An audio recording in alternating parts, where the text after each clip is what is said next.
Hello again, and welcome to St James's Park. The fans just filing in there behind me. I hope you can hear me above the noise. So happy New Year's Eve, and I'll sort of give a quick introduction at the start of the matchday vlog and bring a little bit of a flavour to the atmosphere building there behind me. Now, I'm going to try and do a little bit of a half-time update as well on today's vlog. So let's hope that works, and let's hope I've got plenty to talk about after 45 minutes. Yeah, 0-0. Not loads to talk about. A fairly even game so far. 45 minutes. Newcastle definitely had the better of the chances. Leeds have had one or two little moments of promise themselves as well. Listen, the one conclusion I draw from that is it's crying out for Callum Wilson to Newcastle United. As good as Chris Wood was down at Leicester on Boxing Day, I have to see he's been poor here today for Newcastle. So that would be pretty much the take after 45 minutes. It needs Wilson on for the home side, and Anderson Maxim's knocking off the bench there as well, because Newcastle have had openings, but they've all been from Kieran Trippier set pieces really. In open play, they haven't really created a great deal, and they've certainly been missing that bit of finesse and that final touch in the final third. So still very much open, 0-0 at half time. Well, the second half didn't get too much better for Newcastle, did it? And if you're in the Gallagher end over my shoulder there, not only were you taking cover from the rainwater, you were also taking cover from Sean Longstaff's shooting in the second half there. Now, I'm a big fan of Sean, as watchers of this channel will know. But in the second half he wasted a couple of glorious opportunities, didn't he? And there was even a little passage there towards the end where he was away as well, not a chance to make amends and picked the wrong pass. So but listen, Sean Longstaff wasn't the only guilty party today in terms of chances passed up in the final third, and the fact that Newcastle had 16 shots tells you that alone. And the chances were created. They didn't play badly. I thought as a collective they were okay. You know, the effort was there, the desire was there. I thought the approach play was even there, but in the final third they were certainly missing inspiration, and I think that comes back to the individuals as opposed to the team. Now, Chris Wood got a lot of praise down at Leicester on Boxing Day, and rightly so. I thought he was poor here today for Newcastle.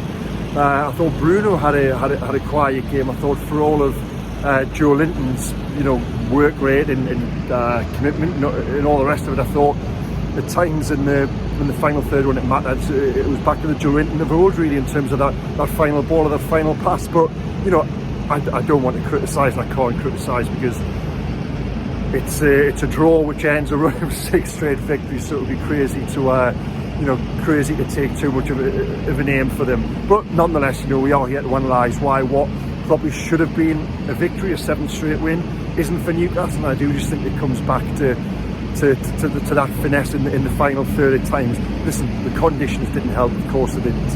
While it aided sort of slick approach play at times, I thought when it comes to the business end of things, the ball seemed a little bit greasy. Newcastle's touch evaded them, or the shooting was as wild as the weather, as I said. And so it wasn't really what you would call a classic afternoon. Eddie Howe has just said to us there that if we went out and played it again, Newcastle would win. I think everyone looked at each other and thought, we don't want to go back out there again. I'm a little disappointed. In fact, I've got to come in the stands for this video. I didn't want to come back into the ground. The conditions aren't great, are they, at all? But no, nonetheless, Newcastle are third in the table when a year ago they were second from bottom, weren't they?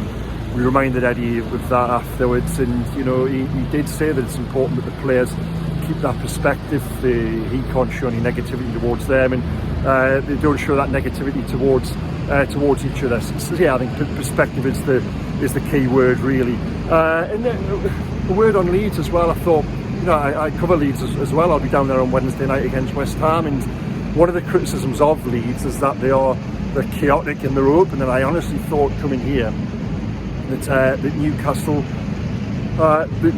would run away quite comfortable victors. I'll let you in on a secret that I even drafted a little sort of 3-4 part top in intro from a match report before kick-off. That'll never see the light of day, because that was based heavily around Newcastle emerging victorious. So I thought Leeds were okay. They didn't offer a great deal going forward, but there was certainly more disciplined and more resolute than I've seen them this season. To that end, it was a surprise, and I think it perhaps surprised Newcastle a little bit as well. And come the end, Newcastle, you can see the frustration. They're just running out of ideas as to how to break Leeds down. Now one thing Jesse Marsh, unlike Jesse J, says is that it's all about the money. He says that Newcastle have bought their way to success. That was the tone of his pre-match press conference. Now, what that fails to recognise is just in the past year, the incredible coaching job Eddie Howe has done. New Year's Eve now going into 23 probably is a decent juncture to reflect on that. And yeah, I mean, I've spoken about this at length before, but it's just incredible even to see there today on an afternoon when, you know, a lot of fans would have left St James's Park frustrated and perhaps not happy with the outcome, but to still see, you know, the vast improvement in that time in 12 months in terms of just the cohesion all over the park. And you know, they still did create those openings. They still put themselves in good positions in the right areas. I think it said much about the game, and you know, this goes back to the weather. Probably the best of those did come from set pieces and Kieran Trippier's delivery, which again was excellent. You know, I think he put 3 or 4, didn't he, on a not quite on a plate, but you know, presented really good openings for Sven Botman, Fabian Shaw, Dan Burn. It's just a shame from Newcastle's perspective. We probably all felt the defenders, and I said at half time that the game was crying out for Callum Wilson and St Maximin. They came on in 64 minutes but didn't perhaps have that impact we would have expected. Wilson only trained for the first time yesterday after illness, and maybe that showed, I think, telling the fact that he didn't start the game. And St Max had moments of promise, but again, it didn't quite fall for them. And you know, I think it would be hard to criticise. So yeah, newsy items to emerge from the press conference from which we've just been in. Matt Targett has a heel injury, and we don't know what period of time he's going to be out for. Again, Eddie said he would have to assess the extent of that injury, likewise with John Joe Shelby's calf problem, before determining whether or not that would sort of change the plans in the transfer market. But as I've said on here yesterday, you know, central midfield, from what I'm hearing, and again that was reinforced by 1 or 2 conversations today, is the absolute priority. Eddie was asked, is anything close in terms of incomings? He said no. Of course, it was 12 months ago that Kieran Trippier was done and dusted by this point going into the 1st of January. So yeah, nothing close, and I believe him. You know what we're hearing, I don't think anything is imminent, and so they go down to Arsenal on Tuesday. And you know, still the fact that I asked this very afterwards, you know, you come in from the game, and as a reporter who is covering Newcastle, you're looking for Manchester City's result, and you're looking for their result because you've got to pinch yourself, really. You know, that is a genuine concern at the moment. How are Man City getting on? And yeah, Manchester City drew with Everton, so it means, you know, Newcastle haven't lost ground there. I'll put that to Eddie afterwards, but yeah, straight back at me and said he hadn't even checked the result. When I said, well, I've just told you to draw, he just give him pretty much the same answer. So yeah, he's not going to commit to Newcastle looking over the shoulder for results involving the likes of Manchester City and Arsenal. But yeah, so there you go. I'm going to keep this relatively brief tonight because I'm rushing off now to the Wylam Brewery to celebrate New Year. If you are there, you know, please come and say hello. I'm only with my wife, and I did hear a little bit of a surprise transfer name, which today, perhaps a transfer target for Newcastle that I need to do a little bit of digging on and get stood up. But if you are in the Wylam Brewery, come up to me and I'll give you that name. Yeah, the password to unlock the information is Craig what you're drinking. I just think it works as a passcode.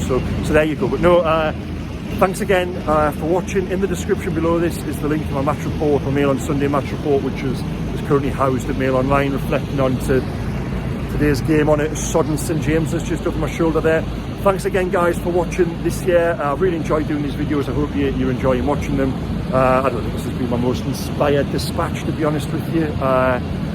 Yeah, sort of kind of reflects that's been that sort of afternoon, hasn't it? A bit cold, a bit wet, not very pleasant on the final day of the year, but nonetheless, on the whole, you know, inside this stadium, what a wonderful year it has been. A really special place to watch football and cover football. In 2023 promises much of the same. So yeah, there you go, guys. Take care and all the best. Happy New Year.